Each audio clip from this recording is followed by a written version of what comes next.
तो जय हिंद मेरे प्यारे साथियों। तो चलिए आज के इस क्लास में क्या देखने जा रहे हैं। तो आज के इस क्लास में लेक्चर नंबर हम 11th को देखेंगे। थोड़ी इसके यहाँ समझिए यहाँ से आज क्या है। तो आज की इस क्लास में क्या देखेंगे, तो फिजिक्स में जो है ना वो हम लेक्चर नंबर कितना तक कवर कर लिए थे। तो लेक्चर नंबर 10 तक तो हम पिछले क्लास में देख लिए थे। ठीक, तो आज के इस क्लास में क्या देखने जा रहे हैं, तो फिजिक्स का जो लेक्चर नंबर हम लोग 11th को आज देखने जा रहे हैं। तो इससे पहले यदि आप जितना क्लास को बनाया गया है उतना नहीं देखे हैं तो प्लेलिस्ट में जाइए। 1 से लेकर कितना क्लास को बनाया गया है, तो 1 से लेकर 10 तक क्लास को कर लीजिए। उसके बाद 11th नंबर लेक्चर को देखिएगा तो आपके लिए बहुत बेहतर रहेगा।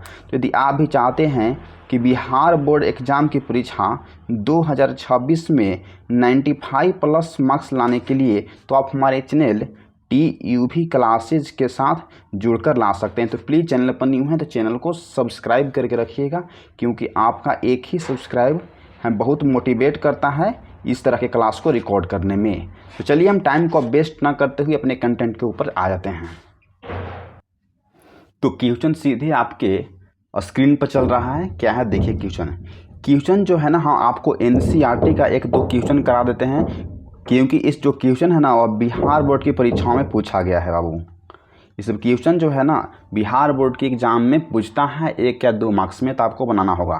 क्या देखिए आपसे पूछ रहा है कि वायु में एक दूसरे से 30 सेंटीमीटर पर रखे 2 छोटा आवेश गोले पर क्रमशः आवेश कितना है, तो 2 × 10⁻⁷ कूलम है तथा ये और कितना है, तो 3 × 10⁻⁷ कूलम आवेश है। तो उनके बीच जो है ना वह कितना बल है, हमको आपको जो है ना F निकालने के लिए पूछ रहा है।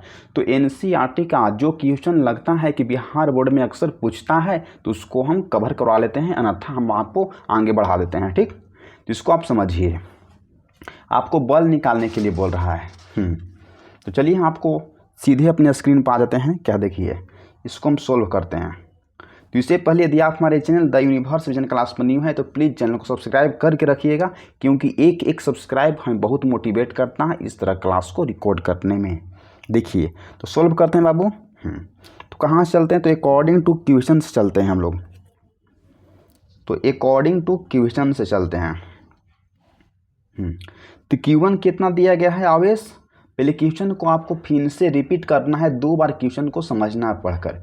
तो बोल रहा है कि वायु में एयर में एक दूसरे से 30 सेंटीमीटर का डिस्टेंस कितना दिया है, तो 30 सेंटीमीटर पर रखे 2 छोटा आवेशित गोला पर क्रमशः आवेश कितना है, तो एक ऊपर आवेश बोल रहा है कि 2 × 10⁻⁷ कूलम है और एक ऊपर आवेश कितना है बाबू, 3 × 10⁻⁷ कूलम आवेश है। तो उनके बीच जो लगा हुआ बल कितना है, F हमको फाइंड करना है। तो अकॉर्डिंग टू क्वेश्चंस हम क्वेश्चन चलते हैं। तो हमको Q1 पर जो आवेश वह कितना है, देखिए Q1 पर जो आवेश है ना वह कितना मान लिए हैं, तो दिया गया है 2 × 10⁻⁷ कूलम दिया गया है। तो बिल्कुल भी सही सर, तो इसीलिए हम Q2 मान लेते हैं। तो Q2 जो है ना उस पर आवेश कितना दिया गया है, तो 3 × 10⁻⁷ कूलम है सर।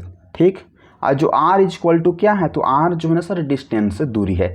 दूरी कितना है बाबू, तो 30 सेंटीमीटर है। तो 3 सेंटीमीटर हो गया, तो बिल्कुल भी सही सर। तो आप लोग जानते हैं कि जो डिस्टेंस जो है ना वह मीटर में आना चाहिए, मीटर में लाइएगा वैल्यू को तभी ना कटेगा। तो बिल्कुल भी सही सर। तो चलिए सेंटीमीटर से हम लोग मीटर में कन्वर्ट करते हैं। ठीक, तो कितना है, तो 30 हो गया। क्या है, तो सेंटीमीटर में, तो हमको मीटर लगाना है। तो हमको मीटर लगाना है तो उसके लिए क्या करते हैं, तो नीचे 100 से जो है ना वह डिवाइड करते हैं। सेंटी जो है ना, तो सेंटी का मतलब कितना होता है, तो 10⁻⁻² होता है। तो होता है ना सर, तो बिल्कुल भी सही सर होता है। तो 30 है तो हमको C जो है ना उसको हटाना है। तो नीचे में क्या लगा देंगे, तो 10⁻⁻², तो 2 ऊपर नीचे आएगा तो हाँ कट जाएगा। तो बिल्कुल भी सही सर। कितना, तो R डिस्टेंस = कितना आ जाएगा, तो 3 हमको बाबू कितना 10 मीटर आ जाएगा।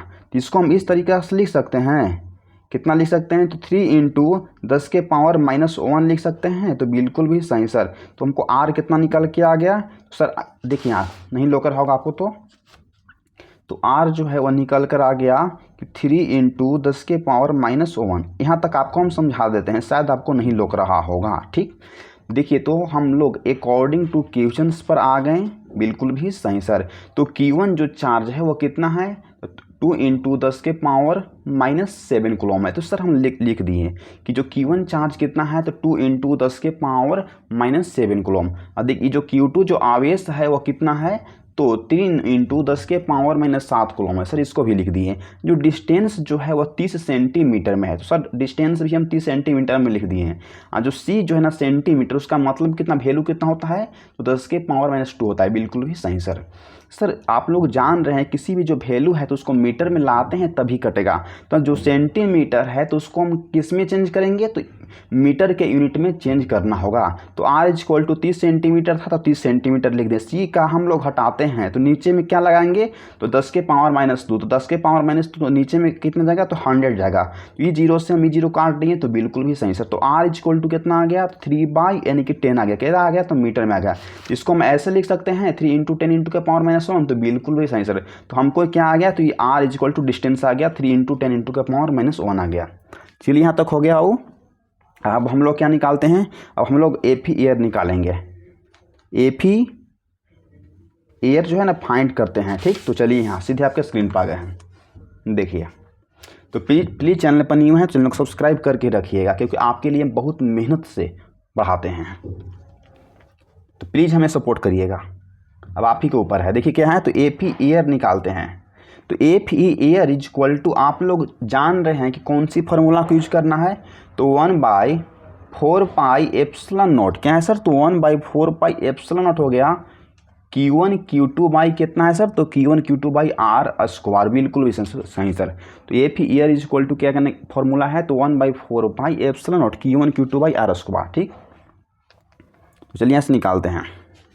तो 1/4 पाई जो एप्सिलॉन नॉट है सर, उसका वैल्यू कितना होता है, तो आप लोग के मालूम होगा कि सर इसका जो वैल्यू जो होता है वो कितना होता है, तो 9 इंटू 10 के पावर 9 होता है, यानी कि 9 गुने 10 के पावर 9 होता है। तो बिल्कुल भी सही सर, इतना हो गया। Q1 जो चार्ज है तो कितना दिया गया है, देखिए Q1 चार्ज 2 इंटू 10 के पावर -7 कूलम है। तो बस हम उतना लिख देते हैं, 2 गुने 10 के पावर -7 कूलम है, ठीक। Q2 जो आवेश है कितना है, तो 3 गुने 10 के पावर -7 कूलम है। ये जो है 3 गुने 10 के पावर -7 कूलम है। जो Q1 जो चार्ज है वो 2 इंटू 10 के पावर -7 कूलम है। नीचे में क्या है सर, R है। तो R यानी कि डिस्टेंस कितना दिया गया है, तो अभी आपको निकाल के लाना है कि 3 इंटू 10 इंटू के पावर कितना सर, तो -1 है। आई जो R का जो स्क्वायर है, तो वहाँ हम स्क्वायर भी लिख देंगे। तो बिल्कुल भी सही, यहाँ तक समझ में आ गया है। तो चलें कि हाँ सर। अब देखिए अब यहाँ से आपको हम एक एक पॉइंट समझाएंगे बाबू। देखिए है, देखिए तो हम इसको ऐसे लिख सकते हैं, 9 गुने 6 कर सकते हैं। तो बिल्कुल भी सही से कर सकते हैं। क्यों, देखिए 9 हो गया तो 9, एक ऊपर में सर कितना है, तो ऊपर में देखिए 9 है, तो बोलें कि बिल्कुल भी सही सर 9 है। आई कितना है सर, तो -7 है और -7 है, तो दोनों को जब ऐड करेंगे तो कितना आएगा, तो माइनस यानी कि प्लस हो जाएगा, तो यानी कि 14 आ जाएगा, ठीक सर। 14 आ जाएगा, तो बिल्कुल भी सही सर 14 आ जाएगा। और 14 में से जब 9 को घटाएंगे तो कितना बचेगा सर, 10 के पावर यानी कि 5 बचेगा, 10 के पावर 5 बचेगा। देखिए आप लोग यहाँ ज़रा गौर से समझिए, 10 के पावर कितना है, तो सर -7 है। 10 के पावर कितना है, तो -7। दोनों को जब ऐड करेंगे तो 10 के पावर यानी कि -14 यानी कि 14 आएगा। और 14 में क्या है, माइनस में है। और 14 में से जब 9 को घटाइएगा तो कितना बचेगा, 10 के पावर -5 बचेगा। तो बिल्कुल भी सही सर बचेगा। जो 9 था से सेम रख दिए हम। अब ये जो 3 इंटू 2 कितना है, तो इसको मल्टीप्लाई करके हम 6 कर दिए। 3 दूना के कितना हो गया, तो 6 हो गया। बिल्कुल भी सही सर। जो 9 था तो उसको सेम रख दिए हम। ये जो 7 7 14, 14 में से 9 जाएगा तो कितना बचेगा, तो 5, 10 के पावर 5 आ गया। तो इसको सर हम यहाँ रख दिए, ठीक। और नीचे में सर कितना है, तो नीचे में आपको बाबू आ गया 3 को जब 2 बार लिखिएगा तो कितना आएगा, 3 का स्क्वायर कितना होता है, तो बोलेंगे सर 9 हो गया। बिल्कुल भी सही सर। 9 के पावर कितना आ गया, तो सर 9 के पावर -2 आ जाएगा। 3 को जब आप 3 इंटू 10 के पावर -1 का स्क्वायर करिएगा तो 3 दूना के कितना आएगा, 3 तरीके 9। बिल्कुल भी सही सर आ गया, ठीक। अब 10 के पावर -2 से मल्टीप्लाई करिए तो कितना आ गया, 10 के पावर -2 आ गया।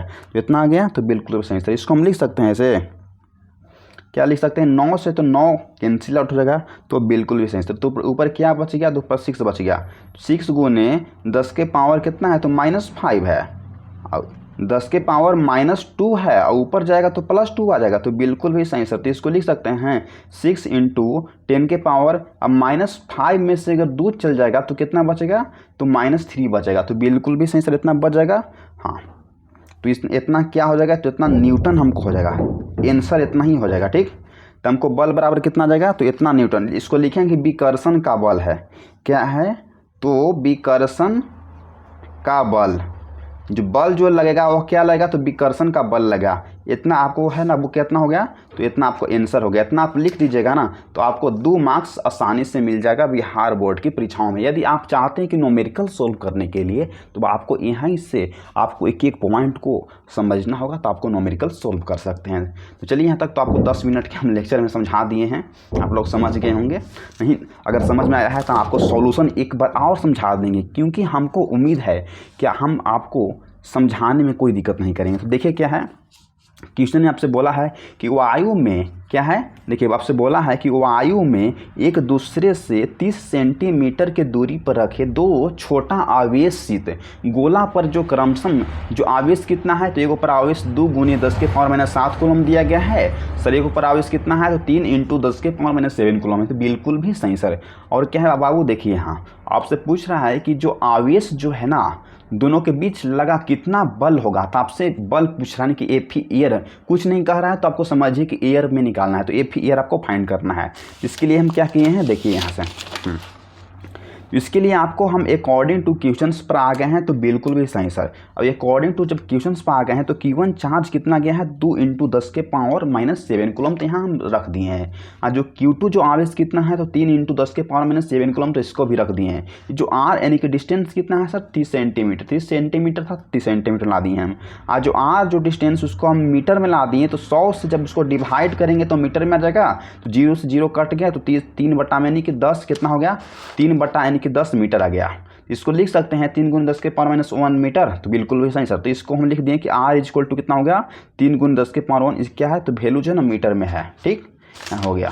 हमको एफ एयर निकालना है, कुछ नहीं कहा है, तुमको एफ एयर निकालना। ठीक, तो एफ एयर = कितना फॉर्मूला होता है, तो 1/4πε0 होता है सर, बिल्कुल भी सही।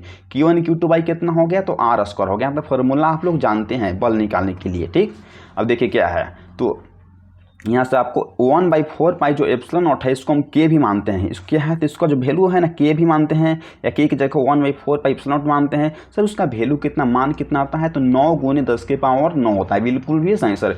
Q1 जो चार्ज है उस पर कितना वैल्यू है, 2 × 10 के पावर -7 कूलम। ठीक, Q2 पर कितना है, तो 3 × 10 के पावर -7 कूलम, बिल्कुल भी सही सर। जो R डिस्टेंस जो हमको निकाल कर आया हो कितना है, तो 3 × 10 के पावर -1 है, तो उसका हम स्क्वायर कर देंगे, तो बिल्कुल भी सही। इतना हो गया। देखिए जो 9 था तो उसको सेम रख दिए हम, जो 3 और कितना 3 और 2 है, तो उसको मल्टीप्लाई कर देंगे, तो 3 दूना के 6, तो इसको भी सेम रख दिए हम।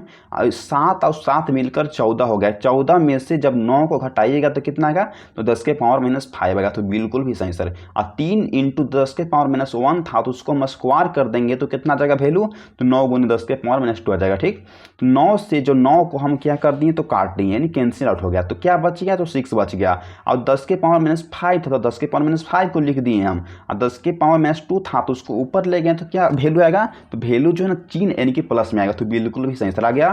तो क्या आ गया, 6 × 10 के पावर कितना आ गया, 10 के पावर 5 माइनस में है, प्लस में 2, तो 5 में से 2 को घटाएंगे तो कितना आएगा वैल्यू, तो 10 के पावर -3 आ जाएगा न्यूटन। तो इसमें क्या है, तो विकर्षण का बल लगा। आपको यहाँ आंसर लिख देना सर, आंसर प्रूफ हो गया। अब चलिए इसी तरीकाओं से आपको समझाते हैं। ठीक, तो चलिए आपके लिए हम इतना क्वेश्चन को करवा दिए हैं जो आपके लिए VVI क्वेश्चन था। ठीक, तो यदि आप भी चाहते हैं क्या है, तो बिहार बोर्ड एग्जाम क्या है वो, तो बिहार बोर्ड एग्जाम की परीक्षा खास करके 2026 में एक आप अच्छा यानी कि 90+ क्या है, तो 90+ मार्क्स लाने के लिए, तो आप हमारे चैनल TUV जो क्लासेस है, तो इसको आप सब्सक्राइब करके रखिएगा, क्योंकि आपके लिए हम ऐसा ही क्लास को लाते रहेंगे। क्लास को लाना नहीं है, आपको हम दिमाग में सेट कर देना है, माइंड में आपको उस तरीक़ाओं से समझाना है जिस तरीक़ाओं से आपको हेल्प हो सके। क्या क्लास है, ठीक, आपको क्लास आपको अभी 15 मिनट का ही पढ़ाए हैं, ताकि आपको भी समझ में आ रहा होगा कि कितना हम समझाए हैं बेहतर तरीक़ाओं से। तो बस उतना करना है कि टाइम को वेस्ट नहीं करना है। तो चलिए हम आपको टाइम को वेस्ट न कर, तो एक क्वेश्चन जो है ना आपसे बिहार बोर्ड की परीक्षा में कई बार पूछा गया है, इसको भी हम लोग देख लेते हैं यहाँ से। देखिए इस क्वेश्चन को VVI मान के आपको याद करना, अथी समझना है। वो क्या है, तो VVI आपको क्वेश्चन इसको करके आपको अथी करना है, क्योंकि आपको जो ना 5 मार्क्स में पूछा गया था। बिहार बोर्ड की जो परीक्षाओं में 5 मार्क्स में क्वेश्चंस को आया गया है कि प्रूव करिए क्या है, तो जांच द्वारा सुनिश्चित कीजिए कि Ke² / G mass of electron और मास ऑफ प्रोटॉन बीमाहीन है, यानी कि डायमेंशनलेस है। भौतिक नियतांकों की सारणी देखकर बताइए कि इस अनुपात का मान कितना है, ज्ञात कीजिए। यह अनुपात क्या बतलाती है। इस क्वेश्चन को बिहार बोर्ड की परीक्षाओं में बाबू 2 से 3 बार पूछा गया है। कितना पूछा गया है, 2 से 3 बार इसको जो है ना वह रिपीट किया गया है। तो प्लीज़ आप एक बार रिक्वेस्ट है कि जो प्रीवियस ईयर जो क्वेश्चन है उसको आपको देखिए, उसमें क्वेश्चन यहाँ है कि नहीं है। इसको 5 मार्क्स में आपसे पूछा गया है कि जांच द्वारा यह सुनिश्चित कीजिए कि जो Ke² G mass of electron mass of proton एक बीमाहीन है, एक डायमेंशनलेस है। भौतिक नियतांकों की सारणी देखकर बताइए कि इस अनुपात का मान यानी कि वैल्यू ज्ञात कीजिए। यह अनुपात क्या बतलाता है, इस क्वेश्चन को पूछा गया था। तो चलिए हम आपको एक इजी तरीकाओं से समझाएंगे और आपको अप्रूव करके भी दिखा देंगे। तो प्लीज़ चलिए अब बने रहिए क्लास में। देखिए यहाँ से है, चलते हैं सोल्व करते हैं। यहाँ सब सोल्व करना ध्यान देते हैं, ठीक। तो अकॉर्डिंग टू क्वेश्चन से हम लोग पहले देखेंगे, कहाँ से देखेंगे, तो अकॉर्डिंग टू क्वेश्चन से देखते हैं, ठीक। एकदम समझिएगा बढ़िया से, तभी आपको समझ में आएगा। ध्यान देकर समझिएगा, बहुत आपके लिए हम बहुत बढ़िया तरीक़ाओं से समझा रहे हैं। देखिए इसमें हम ले लिए हैं, तो हम एक क्यू यहाँ चार्ज ले लिए हैं और एक यहाँ पर क्यू चार्ज ले लिए हैं। 2 हम क्यू चार्ज ले लिए हैं, तो बिल्कुल भी सही सर। तो यहाँ क्या मान लेंगे, तो चार्ज जो है ना यहाँ इलेक्ट्रॉन को मान लेते हैं। यहाँ किसको मानेंगे सर, तो यहाँ इलेक्ट्रॉन को मानते हैं। यहाँ जो चार्ज जो है ना इसको किसको मानेंगे हम सर, इसको हम प्रोटॉन को मानते हैं। तो जो इलेक्ट्रॉन होता है उसको हम डिनोट करते हैं -E से, जो प्रोटॉन होता है उसको हम डिनोट करते हैं +E से। तो बिल्कुल भी सही सर। ये क्या है सर, ये इलेक्ट्रॉन है। यहाँ लिखते हैं ELECTRON इलेक्ट्रॉन है। ये क्या है बाबू, तो प्रोटॉन है, PROTON प्रोटॉन है। तो जो Q = क्या है बाबू, तो ये इलेक्ट्रॉन हो गया, Q = प्रोटॉन हो गया, ठीक। और जो यहाँ M1 लिखते हैं, तो M1 = क्या है, तो मास ऑफ इलेक्ट्रॉन। तो इलेक्ट्रॉन का वजन, इलेक्ट्रॉन का जो भार कितना, वेट कितना है, तो यहाँ हम लिख दिए कि जो M1 = क्या है, तो मास ऑफ इलेक्ट्रॉन, तो Me इलेक्ट्रॉन के लिए हो गया, ठीक। यहाँ जो M2 हम ले लिए तो क्या हो गया सर, तो मास ऑफ प्रोटॉन। MP का मतलब क्या है, तो जो प्रोटॉन है तो उसका मास लिखना है। आई जो इलेक्ट्रॉन का क्या है, तो चार्ज है। चार्ज क्या है, तो इलेक्ट्रॉन का चार्ज यहाँ लिखना है। या चार्ज किसका है, तो प्रोटॉन का चार्ज लिखना है, ठीक। और जो M1 यानी कि मास ऑफ क्या है, तो इलेक्ट्रॉन का हो गया, बिल्कुल ही सही सर। ये क्या है सर, मास ऑफ प्रोटॉन का हो गया, तो बिल्कुल ही सही सर। और दोनों के बीच तो डिस्टेंस तो होगा, तो बोले कि हाँ सर क्या हो जाएगा, तो डिस्टेंस हम R = मान, इसको हम मान लिए, क्या मान लिए, तो R मान लिए हैं। ये जो यहाँ से क्या है, कॉन्स्टेंट है, ठीक, दूरी है, इसको हम R मान लिए। तो R = क्या है बाबू, देखिए, तो R = डिस्टेंस है। R क्या है, तो डिस्टेंस है ना, तो बिल्कुल भी सही सर। R क्या है सर, डिस्टेंस है। यहाँ तक तो वैल्यू को हम मान लिए हैं। चलिए हाँ, अब यहाँ से लिखते हैं, क्या लिखना है, देखिए आप यहाँ से,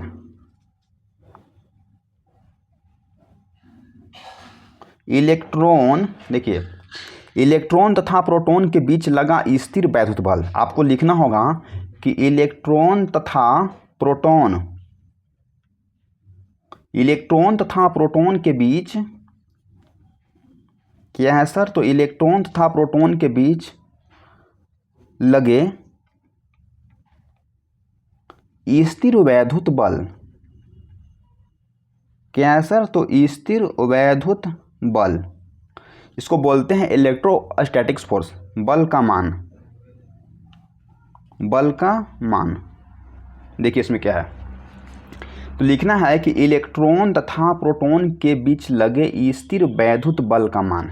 ये क्या है, तो इलेक्ट्रॉन हो गया सर, ये क्या है सर, प्रोटॉन है। तो दोनों के बीच में हम देखते हैं पहले कि जो इलेक्ट्रॉन जो है तथा प्रोटॉन के बीच लगा स्थिर वैद्युत जो बल है, तो उसका वैल्यू कितना होता है, चलिए निकालते हैं। तो AP निकालते हैं, बिल्कुल भी सही सर। तो AP कितना होता है बाबू, तो आप लोग जान रहे हो कि जो AP का वैल्यू होता है कितना होता है, तो Q1 Q2 बाई कितना होता है सर, तो Q1 Q2 बाई यहाँ से R स्क्वायर होता है। इसको मॉड में लिखते हैं। कोई भी जो वैल्यू जो होता है उसका मान यानी कि पॉजिटिव होता है, निगेटिव नहीं होता है, आप लोग का मालूम होना चाहिए। अगर आपको एक बोलेगा कि जाओ 10 रुपये के जो आलू लेकर आओ, तो क्या निगेटिव में आएगा? तो नहीं सर, पॉजिटिव प्लस में ही देगा, तो बिल्कुल भी सही सर है। इसलिए कोई जो क्वांटिटी होता है ना वो पॉजिटिव में होता है, निगेटिव में नहीं होता है। इसलिए एफ इज इक्वल टू कितना आ गया, तो के Q1 Q2 बाई आ गया सर R स्क्वायर। ध्यान समझना होगा। एफ इज इक्वल टू कितना आ गया, तो के हो गया, तो एफ इज इक्वल टू क्या है सर, जानते हैं कि के Q1 Q2 by R square होता है, तो उसी को हम निकालते हैं। वो देखिए, तो एफ इज इक्वल टू कितना गया, तो इस मोड ले लेता है। मोड लेना जरूरी है, क्योंकि जो अगर वैल्यू अगर निगेटिव में आएगा तो उसको पॉजिटिव में हो जाएगा। ठीक, तो सर Q1 कितना सर है, तो Q1 जो है ना हम उसको माने हैं, तो सर मास ऑफ इलेक्ट्रॉन माने हैं, तो Q1 इसको मान लीजिए Q1 ऑन है, क्या है सर Q2 है। ठीक, इसको Q1 1 मान लीजिए, Q2 मान लीजिए, तो सर Q1 कितना आ गया, तो सर Q1 जो है ना वह मास ऑफ इलेक्ट्रॉन था, तो बिल्कुल भी सही सर यहाँ हम लिख दिए। देखिए Q1 इज इक्वल टू कितना था, सर मास ऑफ इलेक्ट्रॉन था, तो हम इलेक्ट्रॉन लिख दिए। सर Q2 कितना है सर, मास ऑफ प्रोटोन, नहीं ये जो प्रोटॉन था, तो प्रोटॉन जो है तो उसको हम प्लस में ई लिख दिए, तो बिल्कुल भी सही सर। यहाँ से क्या हो गया, तो यहाँ से सर डिस्टेंस यानी कि R स्क्वायर हो गया, तो सर R तो हम R ठीक है स्क्वायर ले लिए, तो बिल्कुल भी सही सर। तो यहाँ से मॉड भी दे दिए इसको हम, तो एफ इज इक्वल टू हमको निकालना है, वो यहाँ से आपको लिख देना होगा। ठीक, तो यहाँ से आप समझ सकते हैं कि एफ कितना है, तो एफ इज इक्वल टू कितना आ गया सर, तो जो मॉड है ना, तो मॉड के अंदर जितना है तो इनके प्लस में आ गया। ठीक, तो इसको इसलिए लिख सकते हैं कि क्या है, तो सर के ई स्क्वायर, के ई स्क्वायर हो जाएगा, यहाँ से कितना आ गया सर R स्क्वायर हो गया। ठीक, अब मोड से बाहर निकाल दिए, तो F is equal to sir कितना आ गया, देखिए मोड से जब बाहर निकाल देते हैं कुछ वैल्यू को हम, थोड़ा सा रुक जाइएगा, देखिए हाँ, तो एफ इज इक्वल टू आ गया सर, क्या आ गया, तो के ई स्क्वायर आ गया, नीचे में क्या आ गया सर R स्क्वायर आ गया। ठीक, तो कुछ नहीं है, इसको हम ऑन मान लेते हैं। ठीक, ये जो मोड में था तो सर मोड में रहने दीजिए। ठीक, इसको जब हम इससे मल्टीप्लाई करेंगे, जब हम इससे मल्टीप्लाई करेंगे तो वैल्यू कितना आएगा सर, देखिए तो एफ ही जब R से हम स्क्वायर करेंगे, जो R स्क्वायर सर ये नहीं आ जाएगा, तो बिल्कुल भी सही सर। फिर क्या आ जाएगा सर, एफ ही आ जाएगा, तो सर एफ ही आ गया, तो बिल्कुल भी सही सर। फिर क्या आ गया, तो सर के ई स्क्वायर आ गया, तो के ई सर यहाँ से स्क्वायर आ गया, तो बिल्कुल भी सही सर। इसको हम मान के चलते हैं समीकरण 1 है, कितना है सर, इसको हम समीकरण 1 मान लेते हैं।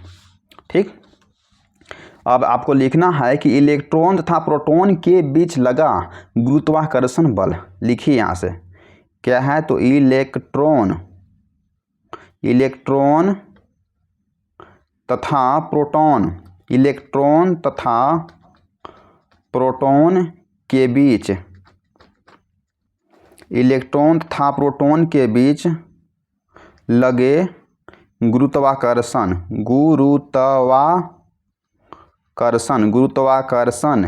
बल का मान। देखिए इसमें आपको लिखना है कि इलेक्ट्रॉन तथा प्रोटॉनों के बीच लगे गुरुत्वाकर्षण बल का मान, यहाँ से निकाल दीजिए आप, यहाँ से निकाल दीजिए। ठीक, तो अब एफ जो हम ई लिखे थे, इलेक्ट्रॉन जो इलेक्ट्रोस्टैटिक फोर्स है, क्या निकाले थे, इलेक्ट्रॉन तथा प्रोटॉन के बीच लगा स्थिर वैद्युत जो बल था उसको हम मान निकाले थे, वो अब निकाल दीजिए इलेक्ट्रॉन तथा प्रोटॉन के बीच लगा गुरुत्वाकर्षण बल का मान निकालिए।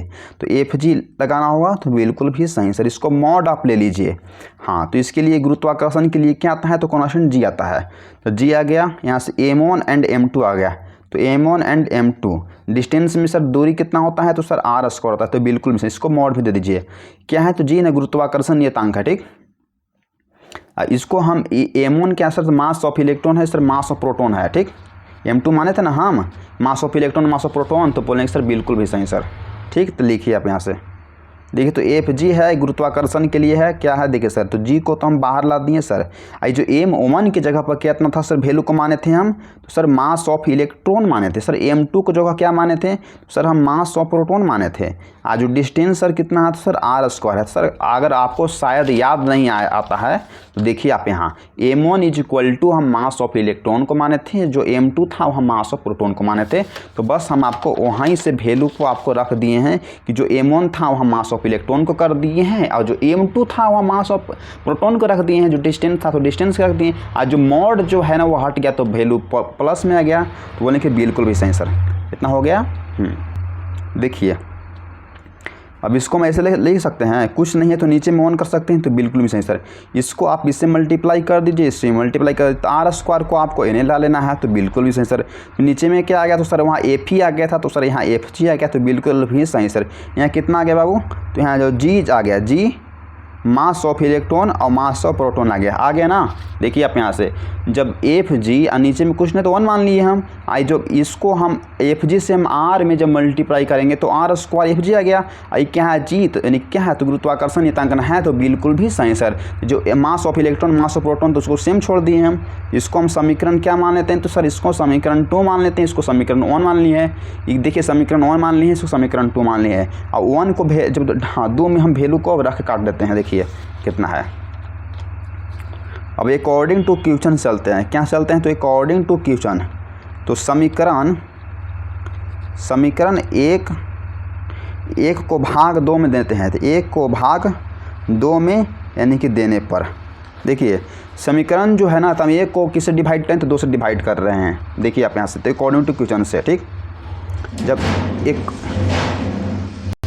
तो अकॉर्डिंग टू क्वेश्चन से लिख लिए हैं बाबू। देखिए तो समीकरण 1 में कितना था बाबू, देखिए आप यहाँ समीकरण 1 में इसको वैल्यू को रखते हैं हम, तो समीकरण जो 1 क्वेश्चन में क्या बोल रहा था आपको, देखिए एक सेकेंड, क्वेश्चन में आपको बोला था कि जांच द्वारा सुनिश्चित करिए कि k e square by G mass of electron mass of proton विमाहीन है, तो आपको पहले इस वैल्यू को रखिए। तो हम इसको रखते हैं, कहाँ चलते थे, अकॉर्डिंग टू क्वेश्चन से चलते, तो क्वेश्चन के ऊपर जो दिया है उसको आपको, जो दिया है उसको आपको यहाँ वैल्यू को रख देते हैं, ठीक। तो के ई स्क्वायर हो गया, तो बिल्कुल भी सही सर। अब इतना में कितना हो गया, तो जी मास ऑफ इलेक्ट्रॉन हो गया सर, मास ऑफ प्रोटॉन हो गया। देखिए यहाँ से क्वेश्चन में आपको यही ना पूछ रहा था कि e square by G mass of electron mass of proton क्या विमाहीन है, डायमेंशन ऐसे आप बताइए प्रूफ करके, तो इसको बताना है आपको, ठीक।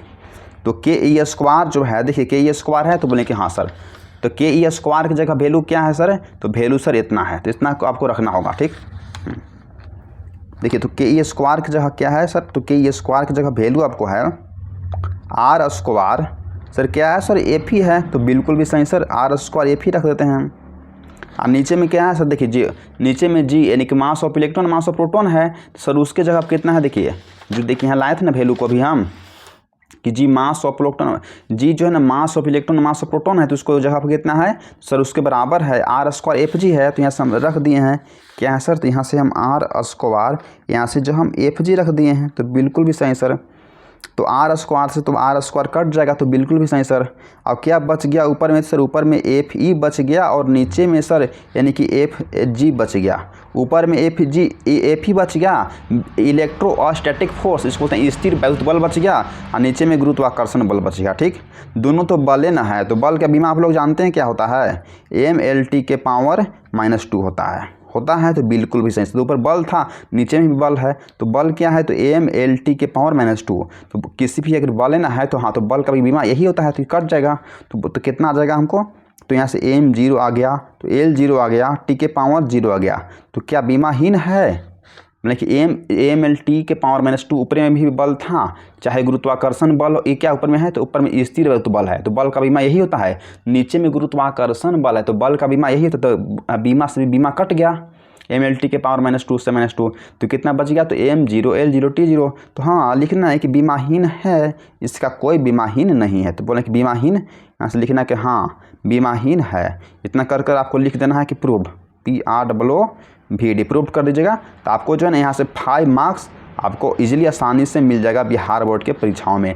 तो जितना अगर VVI डेरिवेशन है तो उसको हम आपको इसी जो पढ़ाते चल रहे हैं, तो इसी में आपको हम डेरिवेशन भी करा देंगे, फार्मूला भी करा देंगे, तो समझिए कि आपको 5 जो है ना मार्क्स क्या हो गया, तो रिसीव हो गया बिहार बोर्ड की परीक्षाओं में। तो प्लीज़ चैनल पर न्यू है तो चैनल को सब्सक्राइब करके ही रखिएगा। अगर आपको लग रहा है कि क्वेश्चन को पूछा नहीं गया है तो जाइए प्रीवियस ईयर क्वेश्चन को उठाकर देखिए बाबू।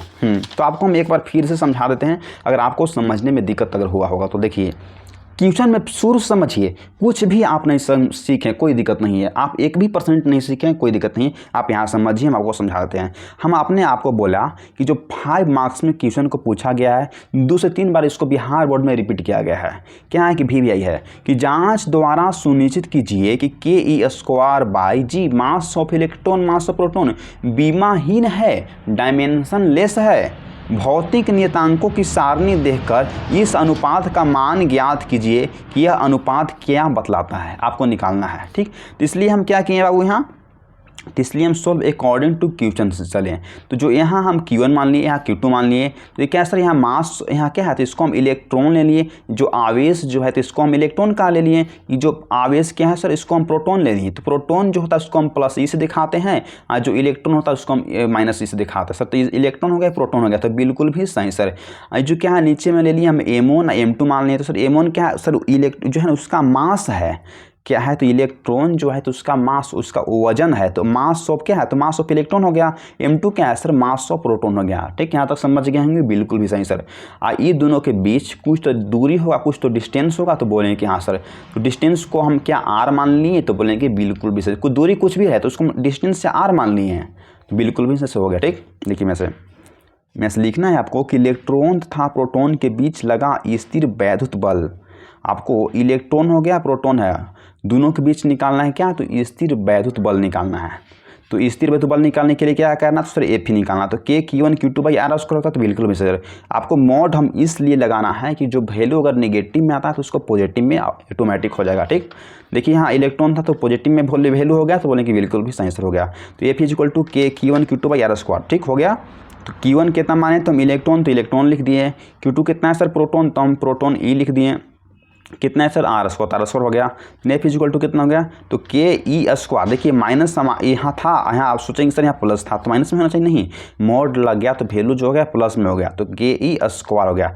K हो गया, E 2 है तो स्क्वायर हो गया, बिल्कुल भी सही सर। ये जो R स्क्वायर, तो R स्क्वायर हो गया। चलिए मैं देखिए, तो FE जो था नीचे में कुछ नहीं, तो 1 से हम डिवाइड ले लिए, 1 ले लिए, वैल्यू को 1 मान सकते हैं, कोई दिक्कत नहीं है। यहाँ KE स्क्वायर/R स्क्वायर था, जब हम FE को जब R स्क्वायर से जब मल्टीप्लाई किए तो क्या आ गया, तो R स्क्वायर FE आ गया, नीचे में सर KE स्क्वायर आ गया। ठीक, इसको समीकरण 1 मान लिए। क्या है सर, इसको समीकरण 1 मान लिए। ठीक, अब ये देखिए आप यहाँ से, अब फिर उसके बाद लिखना है कि इलेक्ट्रॉन तथा प्रोटॉन के बीच लगा अब गुरुत्वाकर्षण बल का मान। अब गुरुत्वाकर्षण बल का मान निकाल देना है आपको यहाँ से, तो Fg लगा देना है। तो Fg = कितना आता है, तो क्या है, तो G जो है ना वह गुरुत्वाकर्षण नियतांक है। ये क्या है, तो स्थिर वैद्युत नियतांक है। ठीक, देखिए यहाँ से, तो G = कितना आता है, तो M1 M2/R स्क्वायर आता है, बिल्कुल भी सही से। तो Fg = कितना गया, तो G M1 की जगह क्या था, तो सर मास ऑफ इलेक्ट्रॉन था, तो हम इसको रख दिए। M2 की जगह सर कितना था, तो मास ऑफ प्रोटॉन था, सर इसको भी हम रख दिए। और नीचे में क्या था सर, R स्क्वायर था। जब Fg को हम R स्क्वायर से जब मल्टीप्लाई करेंगे तो सर R स्क्वायर Fg आ जाएगा, तो बिल्कुल भी सही सर।